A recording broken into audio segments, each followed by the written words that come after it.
మరోవైపున గత ఏడాది ఆగస్టు 3వ తారీఖున నంద్యాల జిల్లా మహానందిలో శ్రీశైలం నియోజకవర్గంలో సీతారాంపురంలో పసుపులేటి పెద్ద సుబ్బరాయుడు అతి దారుణంగా చంపిన ఘటన కూడా చూసాం. ఆ సుబ్బరాయుడు గారిని చంపినప్పుడు, సుబ్బరాయుడు నన్ను చంపినప్పుడు నేను కూడా ఆ ఊరికి వెళ్ళి తనను పరామర్శించి ఎంత దారుణంగా చంపారు, జరిగినది ఎంత అన్యాయమో అని చెప్పి కూడా ప్రశ్నించడం జరిగింది. ఆ ఊరు నుంచి కరెక్ట్గా 10-15 నిమిషాల్లోనే జిల్లా హెడ్ క్వార్టర్స్, అక్కడే ఎస్పీ ఉంటాడు. అయినా దగ్గరుండి హత్య చేయించడం జరిగింది. అదే గ్రామంలో వైఎస్ఆర్సీపీకి సంబంధించిన బీసీ నాయకుడు సుబ్బరాయుడును చంపించే కార్యక్రమం. ఆశ్చర్యం ఏమిటంటే సుబ్బరాయుడు కుటుంబ సభ్యులు పోలీసులకు ఫోన్ చేసి 2-3 గంటల కిందట కూడా ఫోన్ చేసి ఊరిలో ఘటన జరగబోతా ఉంది, బయట నుంచి వ్యక్తులందరూ కూడా మోహరించినారు అని చెప్పినా కూడా కనీసం వచ్చి కాపాడే ప్రయత్నం కూడా జరగల.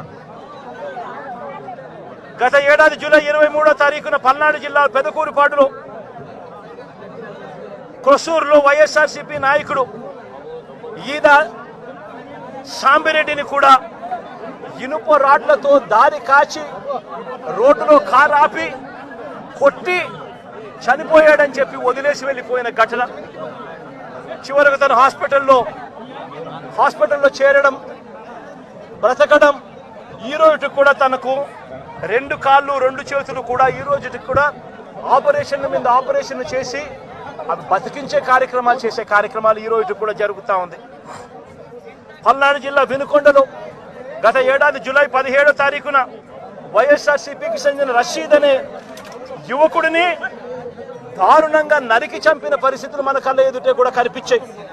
ఈ ఘటన నేషన్ వైడ్ ఢిల్లీలో మేము దీక్ష చేస్తూ రషీద్ను చంపిన నడి రోడ్డు మీద చంపిన ఘటనను కూడా ఢిల్లీలో దీక్షను చేస్తూ యావత్ దేశానికి కూడా చూపించిన పరిస్థితి కూడా చూసాం. చంద్రబాబు నాయుడు గారి పరిపాలనలో ఈరోజు ఏం చేస్తా ఉన్నారు అనంటే దొంగ సాక్ష్యాలను వీళ్ళే క్రియేట్ చేస్తూ ఉన్నారు. వీళ్ళే దొంగ సాక్ష్యాలను క్రియేట్ చేసి వీళ్ళకు నచ్చని నాయకులందరినీ కూడా ఒక పద్ధతి ప్రకారము కేసుల్లో ఇరికించి జైళ్ల పాలు చేసే కార్యక్రమము, చంపించే కార్యక్రమాలు దగ్గర నుండి చంద్రబాబు నాయుడు గారు చేస్తూ ఉన్నారు. మొన్ననే పోసాని కృష్ణమురళిని చూసాం. పోసాని కృష్ణమురళి అనే వ్యక్తి సినిమాలో దర్శకుడు. ఆ మనిషి చేసిన తప్పల్లా ఏమిటంటే నంది అవార్డు తనకు ఇస్తే నంది అవార్డును తాను తీసుకోలేదు. తీసుకోకుండా కుల వివక్ష పాటిస్తున్నారు అని చెప్పి ఒక స్టేట్మెంట్ ఇవ్వడం ఆయన చేసిన తప్పు.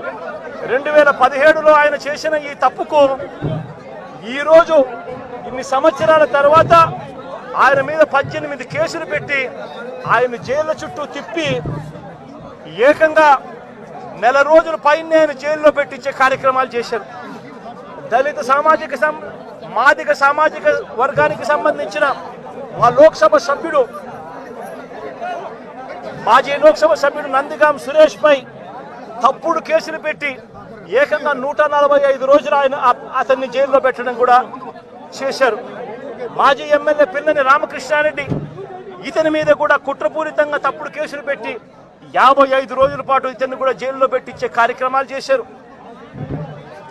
దాడులు చేసేది టీడీపీ వాళ్ళైతే జైల్లో పెట్టింది మా వాళ్ళను, వైఎస్ఆర్సీపీకి సంబంధించిన వాళ్ళను జైల్లో పెడతా ఉన్నారు. పోలీసులు క్రియాశీలక పాత్ర పోషిస్తూ ఉన్నారు. వల్లభనేని వంశీ తాను ఘటనా స్థలంలో లేడు అని చెప్పి ఏకంగా తెలుగుదేశం పార్టీ ఆఫీసు దాడి జరిగిన ఘటనలో తాను లేడు అని చెప్పి ఏకంగా కోర్టులోకి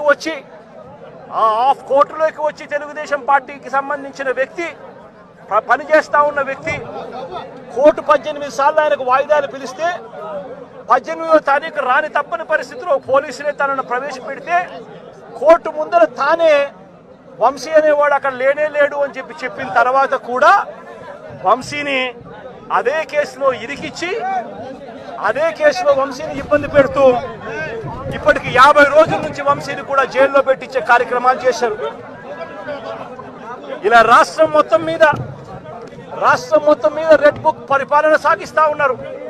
ఇదే చంద్రబాబు నాయుడు గారిని అడుగుతాను, అయ్యా చంద్రబాబు, ప్రజల్లో ఏదైనా కూడా మంచి పేరు తెచ్చుకొని రాజకీయాలు చేయడం నేర్చుకోండి. మీరు సూపర్ 6 ఎందుకు అమలు చేయడం లేదు అని చెప్పి ఈరోజు ప్రజలు గట్టిగా నిలదీస్తూ ఉన్నారు. సూపర్ 7 హామీలను ఎందుకు అమలు చేయడం లేదు అని ప్రజలు మిమ్మల్ని గట్టిగా ప్రశ్నిస్తూ ఉన్నారు.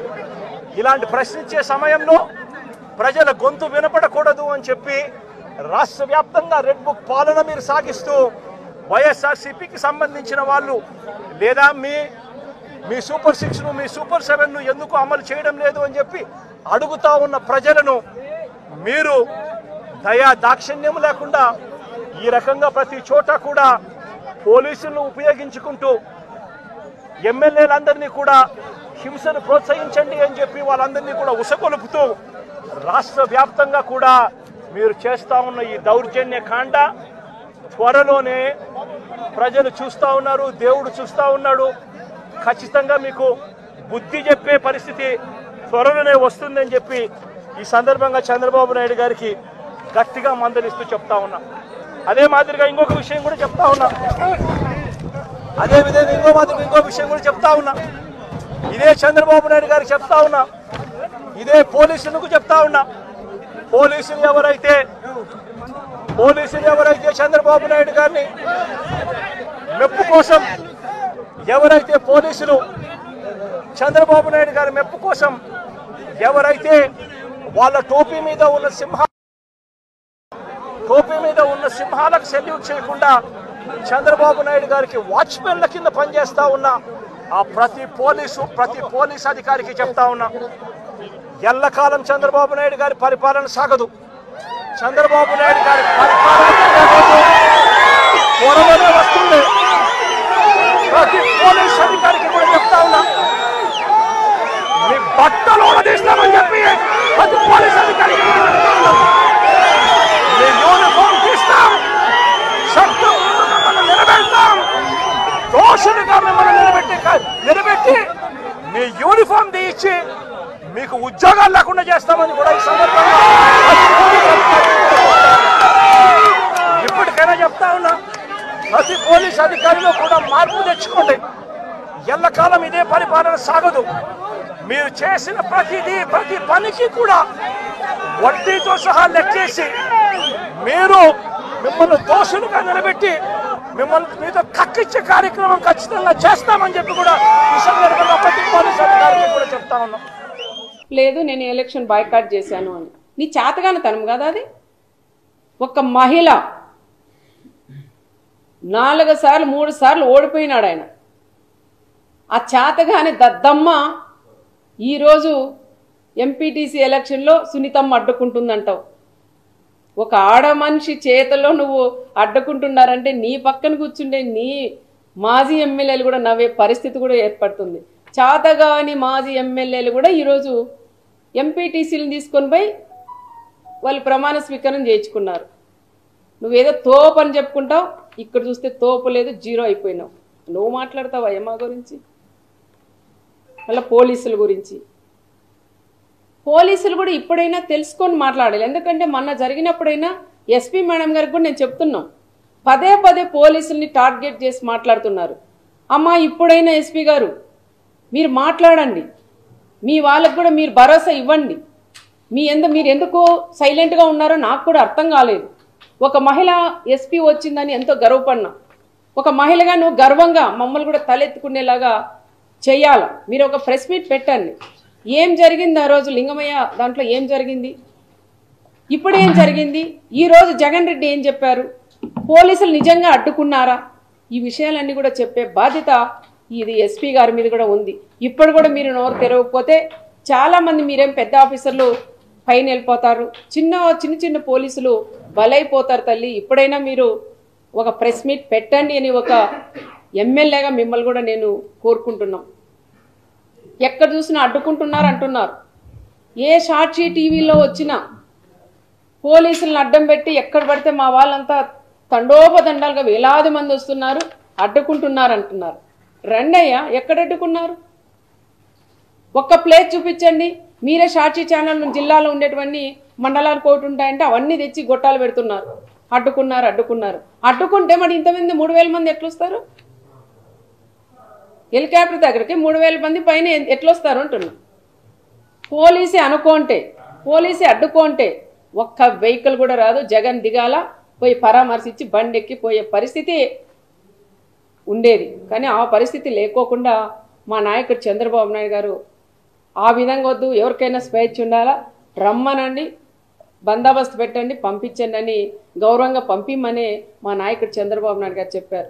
మా నాయకుడే అనుకోనింటే ఈరోజు నువ్వు ఈ మండలంలోకి కూడా అడుగుపెట్టు, మా కార్యకర్తలు మేమే అనుకోనింటే ఈరోజు ఈ మండలంలోకి నువ్వు అడుగు పెట్టవని మరొక్కసారి పులివెందుల ఎమ్మెల్యే గారు కూడా నేను పేరు పేరున కూడా నేను కూడా తెలియజేసుకుంటూ, పదే పదే మీరు అనవసరంగా లేనివి ఉన్నట్లు సృష్టించి మాట్లాడు కూడా అది కరెక్ట్ కాదు.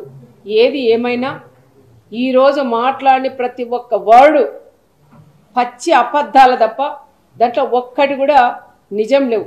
నేనే అన్న టీవీ ఆఫ్ చేయండి, ఎన్ని పచ్చి అబద్ధాలు. ఏదైనా కనీసం దాంట్లో నిజాలుంటే 1% అబద్ధం చెప్పినా 99% నిజాలన్నా ఉంటే చూడొచ్చు. కానీ 99% కూడా 100% కూడా అబద్ధాలు తప్ప దాంట్లో ఒక్కటి కూడా.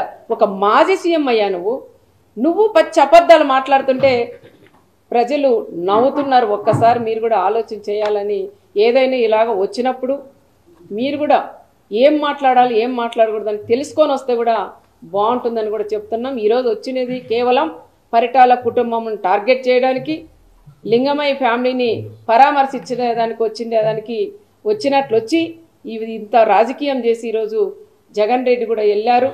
ఏది ఏమైనా మా కార్యకర్తలందరూ కూడా ధైర్యంగా ఉన్నాం. ఎవరు ఎన్ని అడ్డంకలు వేసినా ఏది చేసినా కూడా ఎవరు కూడా భయపడే పరిస్థితులు ఇక్కడ లేరు అని జగన్ కూడా నేను తెలియజేస్తున్నాం.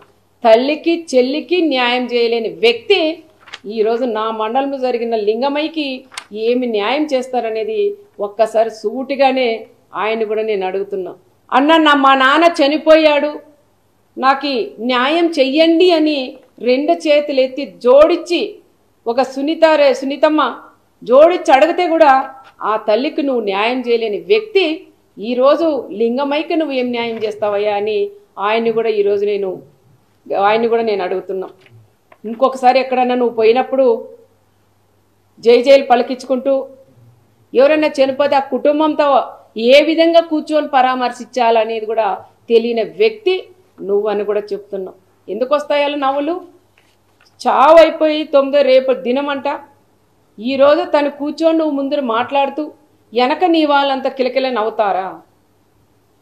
వాళ్ళు ప్రాణం పోగొట్టుకొని ఆ కుటుంబం ఏడుస్తుంటే నీ వాళ్ళు నీతో పాటి నీకు నవ్వేది తెలీదు, ఏడ్చేది తెలీదు, రెండిటికి సంబంధం లేకుండా నువ్వు అక్కడ కూర్చొని ఆ కుటుంబాలను ఆ విధంగా మీ వాళ్ళందరూ కూడా నవ్వుకుంటూ వాళ్ళని పరామర్శించేది కూడా అది కరెక్ట్ కాదని మరొకసారి జగన్ రెడ్డి కూడా తెలియజేసుకుంటూ, మా గ్రామాల్లో